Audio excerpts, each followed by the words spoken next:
Oniro. Voici une histoire qui se passe au bourg d'Ault, du temps où la falaise n'avait pas encore grignota fait s'effondrer le château qui se trouvait sur la falaise et qui dominait la mer.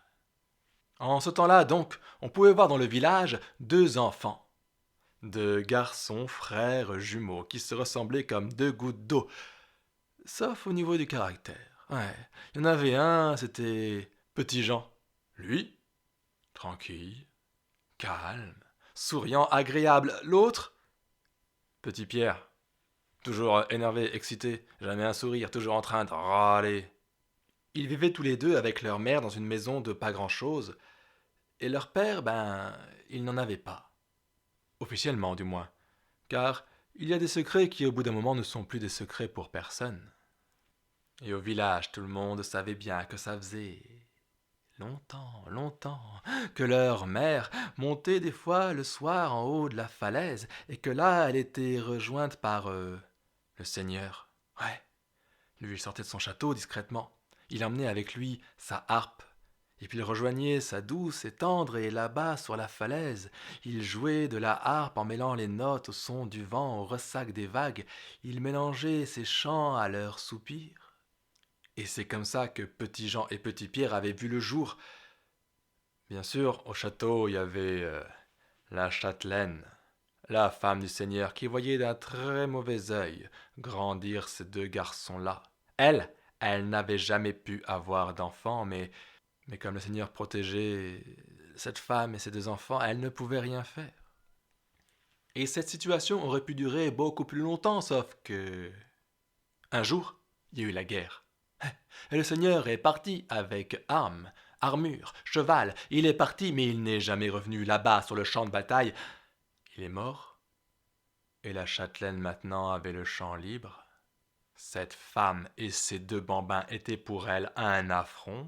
Alors elle a envoyé ses gardes pour attraper la femme. Mais elle s'est pas laissée faire. Oh, la voilà qui court, qui tente de leur échapper, passe à travers les rues du village. La voilà qui se retrouve sur la plage et à un moment elle est bloquée. D'un côté les soldats, de l'autre la mer. Mais entre le déshonneur et les vagues, elle a choisi. Elle s'est jetée à l'eau. Elle a essayé de nager. Il y a eu une première vague, une deuxième, à la troisième. Elle avait disparu. Bon débarras, se dit la châtelaine. Elle a récupéré la petite maison que son seigneur de Marie avait mis à disposition de cette femme, et elle a mis les deux garçons dehors. Petit Jean et Petit Pierre, ils ont passé la nuit dans le froid, le vent. Il y en a un qui disait « Ah, c'est de sa faute, à cette châtelaine, si un jour je l'attrape », et l'autre qui disait « Écoute, pour l'instant on a à manger, c'est déjà pas si mal ». Et le lendemain soir, alors qu'il s'apprêtait à passer une autre nuit dehors, voilà que Petit Jean trouve par terre une grosse clé en métal. Et il a comme une idée. Et les deux frères se dirigent vers l'église. Et là, dans la tour carrée, il y a une porte. Et clic et clac. Voilà que la clé leur ouvre l'entrée de l'église. Ils referment derrière eux. Et ils vont passer la nuit tout en haut de la grande tour. Et c'est là leur refuge. Mais par une nuit de pleine lune, alors que le vent soufflait à décorner les bœufs, ils ont entendu un drôle de bruit, de drôles de crissements, grattements, et ils se sont rendus compte que les gargouilles là sur le côté, les gargouilles commençaient à s'animer, à se détacher de leurs pierres, et voilà que devant eux, posés sur la rambarde, il y avait deux monstres de pierre aux ailes grandes ouvertes, avec leurs yeux sans expression qui les fixaient. Et les gargouilles ont dit comme ça: Nous sommes les instruments de la vengeance. Notre prix sera ce médaillon que vous portez autour du cou. En échange, la châtelaine mourra.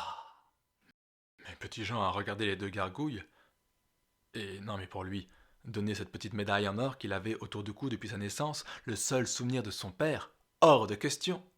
Mais Petit Pierre, lui, il était bien décidé. Il a arraché la médaille autour de son cou. Mais il l'a jeté là, en l'air dans la nuit, et une des gargouilles s'en est saisie là. Elle l'a avalé d'un coup et les gargouilles mauvaises, avant de s'envoler, ont dit une seule médaille, le sortilège sera moins puissant. Et voilà qui s'envole dans le ciel. Elle file vers le château, et elle vole, elle tourne, elle vole, elle tourne au-dessus de la tour où dort la châtelaine. Et elle, cette femme, dans la nuit, elle fait des rêves, des cauchemars qui s'emparent de son esprit et quand elle se réveille le matin, elle est devenue complètement folle. La voilà qui se met à courir, à moitié nue sur la plage et qui se met à vivre dans les cavités de la falaise en n'ayant pour vivre que des œufs de mouette et de goéland. Petit Pierre se disait ainsi: je suis vengé. Mais il n'a pas trouvé la paix pour autant. Et toujours aussi rancunier et aussi ronchon, il est parti à travers les pays et on ne l'a plus jamais revu. On raconte que Petit Jean, lui par contre, avec la médaille qu'il avait au cou, il a trouvé au pied du château une pierre. Dans cette pierre, il y avait un petit trou. Il a posé la médaille à l'intérieur de ce trou, la pierre a bougé et derrière il y avait un coffre. Dedans, de l'or. De quoi s'acheter une maison, un commerce et vivre honnêtement.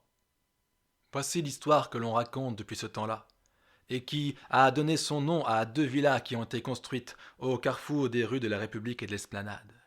Elles sont construites juste à côté, mais dos à dos, un peu comme ses frères jumeaux, si proches et si différents. Ces maisons s'appellent Petit Jean et Petit Pierre.